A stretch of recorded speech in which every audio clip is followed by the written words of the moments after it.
Yes સોનીની જગત સિનેમાઘરમાં ચાલી રહી નહીં પણ દોડી રહી છે એવું કહી શકાય. છઠ્ઠા દિવસને અને બુધવારનું કલેક્શન અત્યારે આવી ગયું છે. શું આવ્યું છે કલેક્શન, કેટલી રહી ઓક્યુપન્સી, એના વિશે આપણે ચર્ચા કરીએ. જો બજેટની વાત કરું ને તો IMDb પ્રમાણે આ ફિલ્મનું બજેટ 5 કરોડની અરાઉન્ડ છે.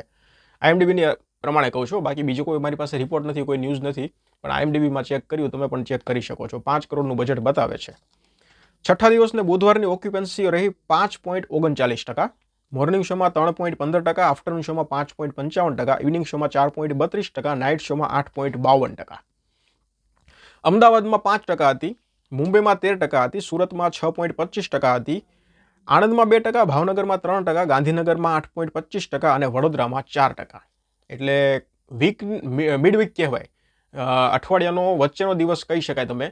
તો ઓક્યુપન્સીની દ્રષ્ટિએ જોઈએ તો આમ સારી હોય. નાઇટ શોની પણ 8.5 અરાઉન્ડ ઓક્યુપન્સી, એટલે મારા ખ્યાલથી તો ખૂબ સારી કહેવાય. કારણ કે ગુજરાતી ફિલ્મોને બુધવાર, ગુરુવારમાં, મંગળવારમાં તો ઓક્યુપન્સી ખૂબ ઓછી મળે છે. હા, પછી શુક્ર શનિ હોય તો વાત અલગ છે.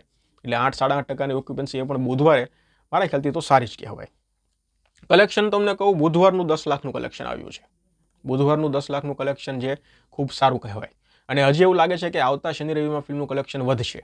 હા, 1-2 ફિલ્મો આવી રહી છે શુક્રવારમાં, પણ લગભગ એ ફિલ્મો આ ફિલ્મને અસર નહીં કરે એટલી બધી.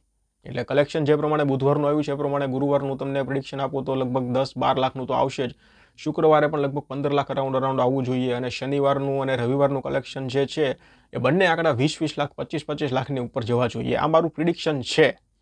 પછી તો આવે એ ફિલ્મો જે શુક્રવારમાં આવવાની છે, 2 ગુજરાતી ફિલ્મો, એના જો રિવ્યૂ કદાચ સારા નીકળી ગયા તો થોડી અસર થશે, પણ એટલી બધી પણ નહીં થાય. પણ અત્યારે તેવું લાગે છે કે આ શનિ રવિ પણ આ ફિલ્મ જોરદાર કામ કરશે.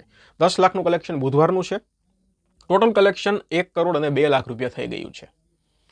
તો તમે ફિલ્મ જોઈ લીધી હોય તો મને કમેન્ટ સેક્શનમાં જણાવો તમને કેવી લાગી. કારણ કે હું કમેન્ટ વાંચું છું તો ઘણા લોકોને ફિલ્મ એકદમ બકવાસ, એકદમ વાહિયાત લાગે છે, અમુક લોકોને વન ટાઈમ વોચ લાગે છે, અમુક લોકોને ખૂબ સારી લાગે છે.